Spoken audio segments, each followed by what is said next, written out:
warahmatullahi wabarakatuh. Perkenalkan, nama saya Misna, NIM D02200018.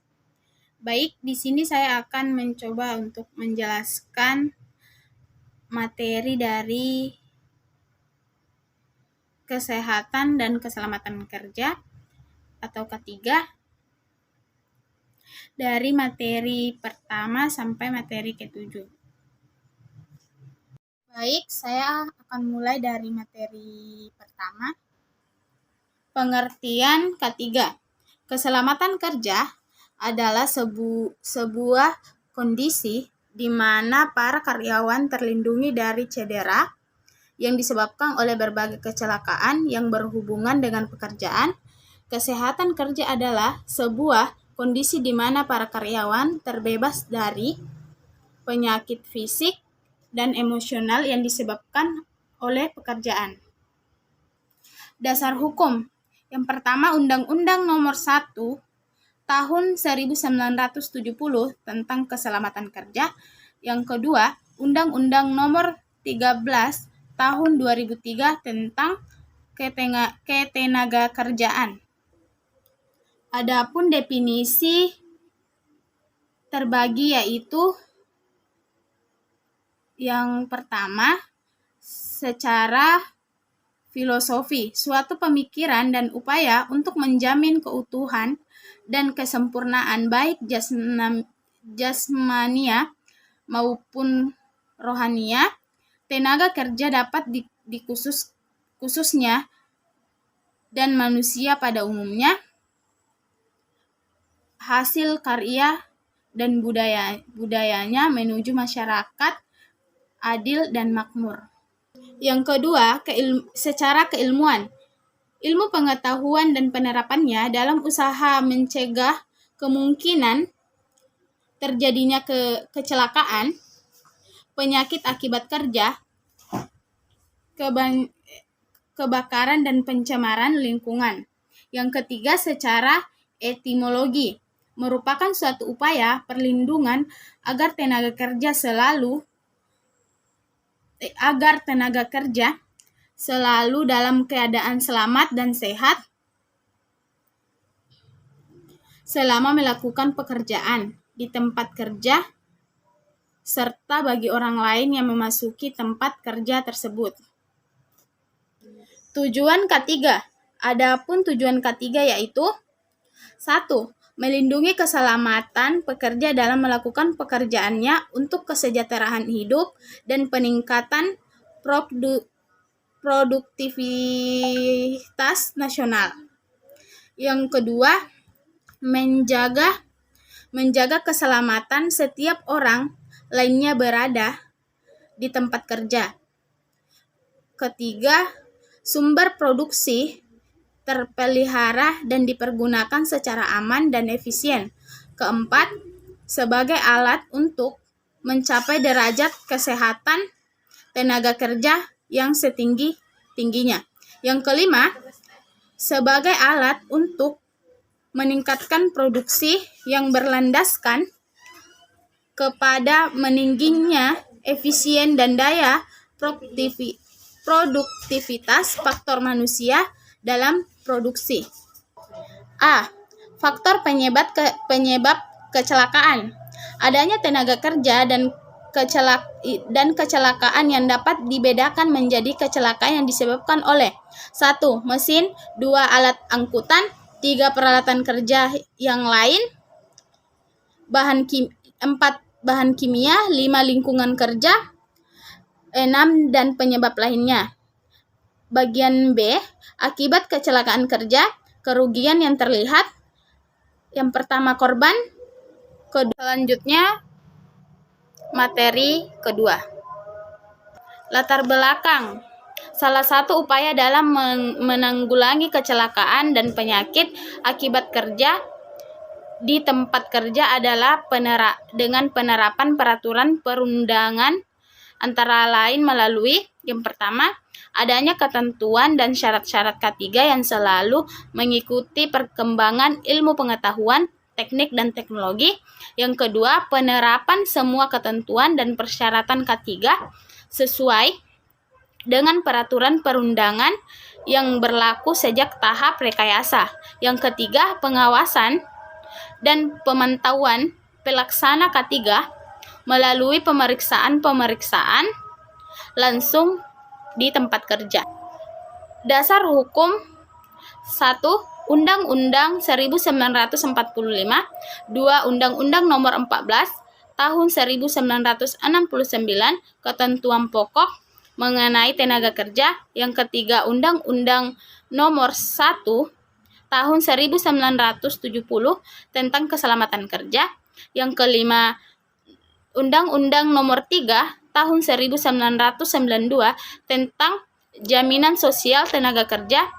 Yang keenam, Undang-Undang Nomor 18 Tahun 1999 tentang jasa konstruksi.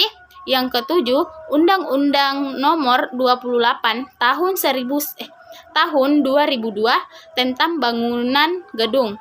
Yang kedelapan, Undang-Undang Nomor 13 Tahun 2003 tentang ketenagakerjaan. Dasar hukum lanjutan 1. Permenaker Nomor 1 Tahun 1980 tentang keselamatan dan kesehatan kerja pada konstruksi bangunan. Yang kedua, Keputusan Bersama Menaker Mem PU Nomor 174 Men tahun 1986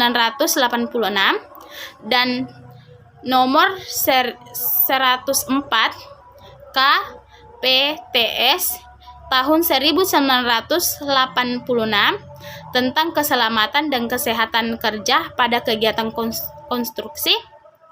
Yang ketiga, PP Nomor 50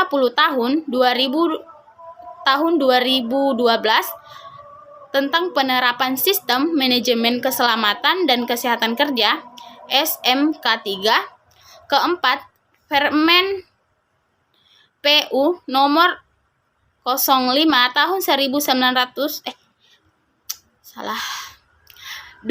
Tahun 2014 tentang pedoman sistem manajemen K3 konstruksi bidang pekerjaan umum.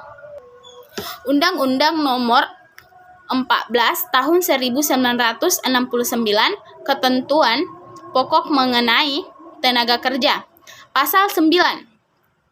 Tiap tenaga kerja berhak mendapat perlindungan atas keselamatan, kesehatan, kesusilaan, pemelihara murti kerja, serba perlakukan yang sesuai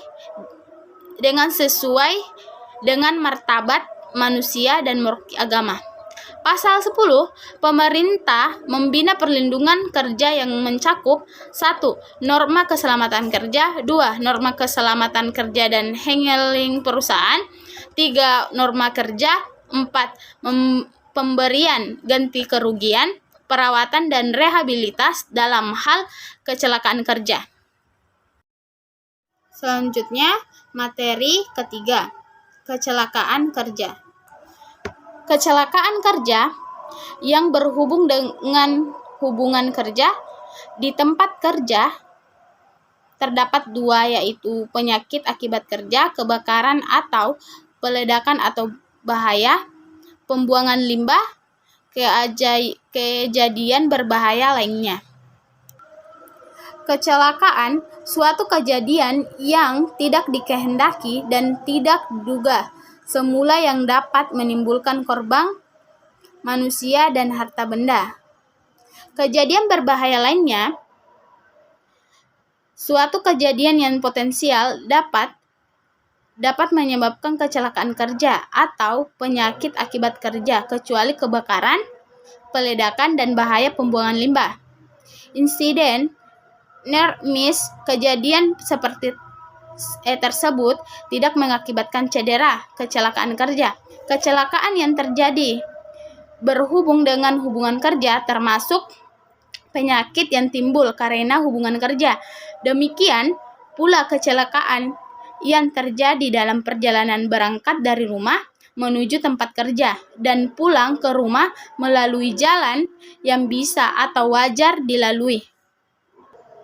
Penyebab kecelakaan: tindakan karyawan yang tidak aman, 88%.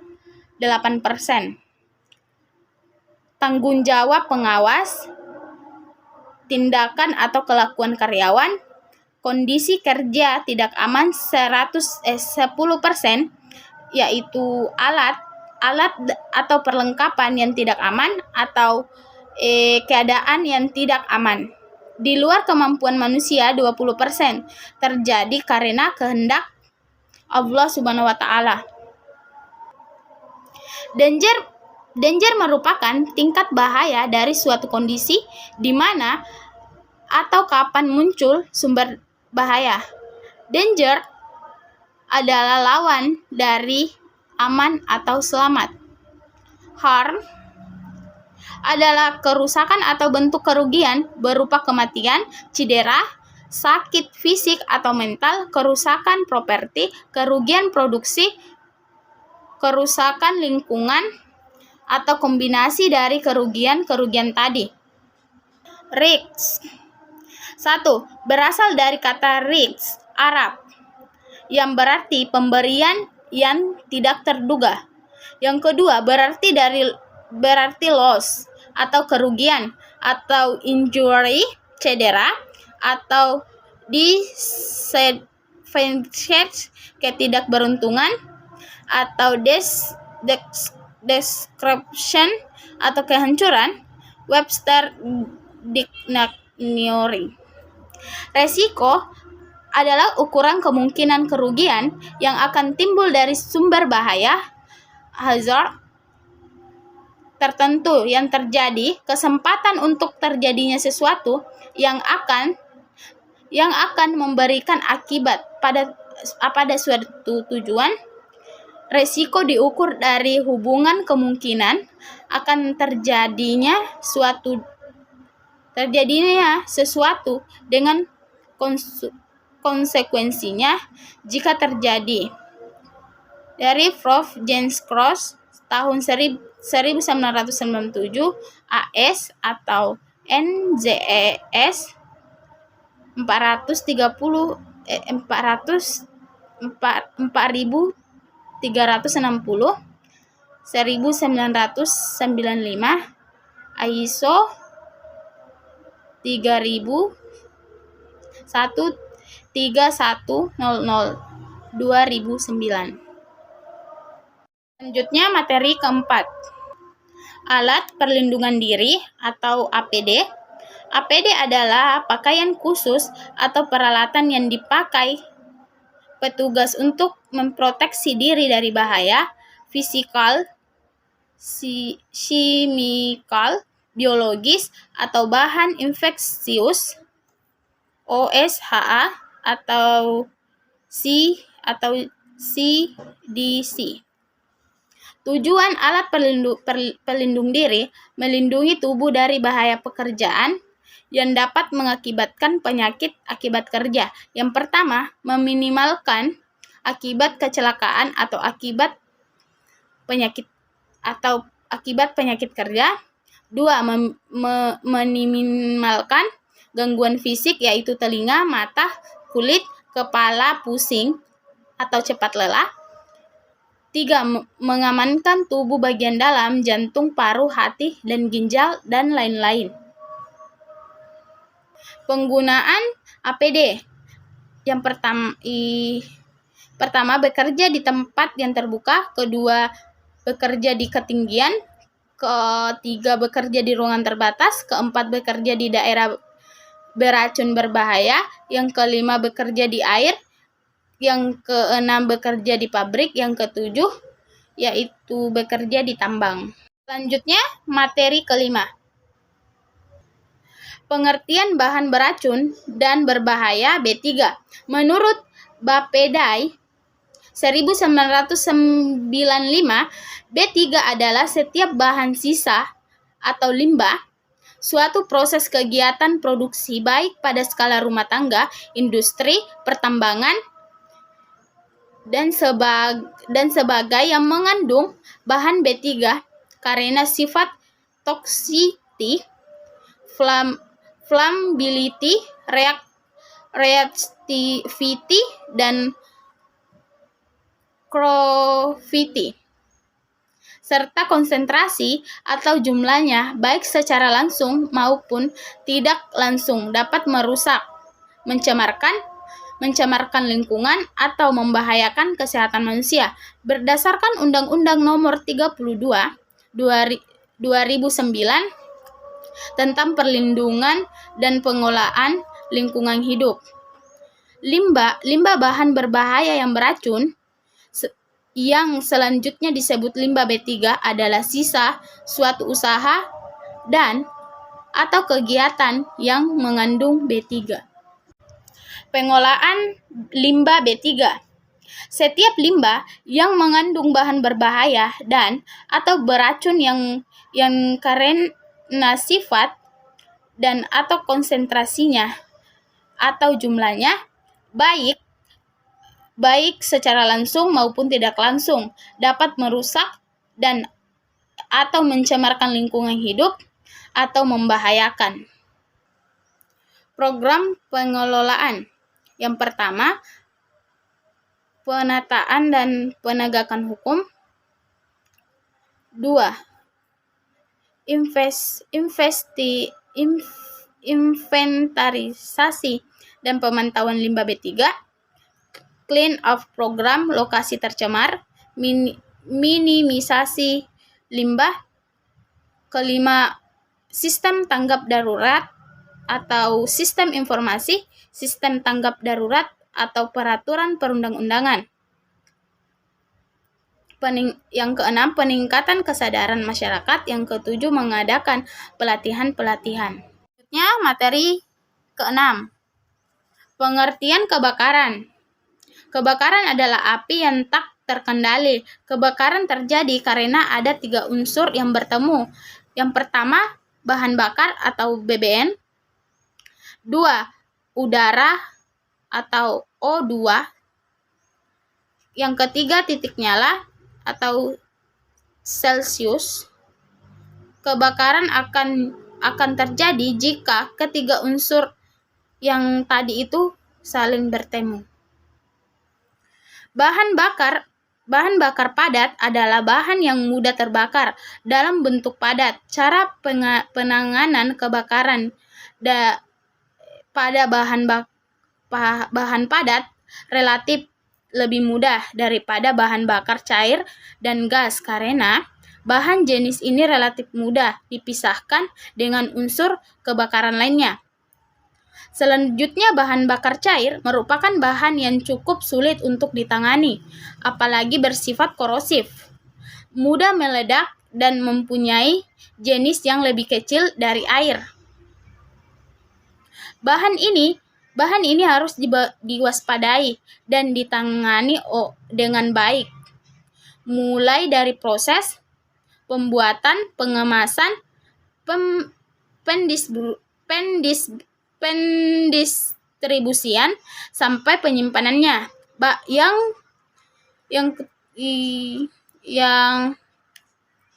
bahan bakar gas merupakan bahan yang sangat berbahaya karena bahan mudah meledak jika terjadi peningkatan suhu, peningkatan tekanan, dan tekanan benturan.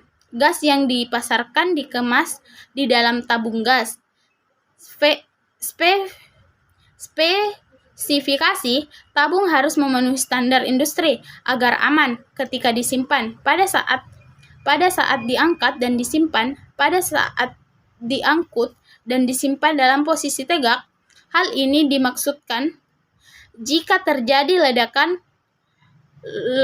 lantaran katup tabung ke arah atas sehingga tidak mengenal orang di sekitarnya. Demikianlah yang bisa saya sampaikan dari materi tersebut. Bila ada kesalahan dari saya mohon dimaafkan. Assalamualaikum warahmatullahi wabarakatuh.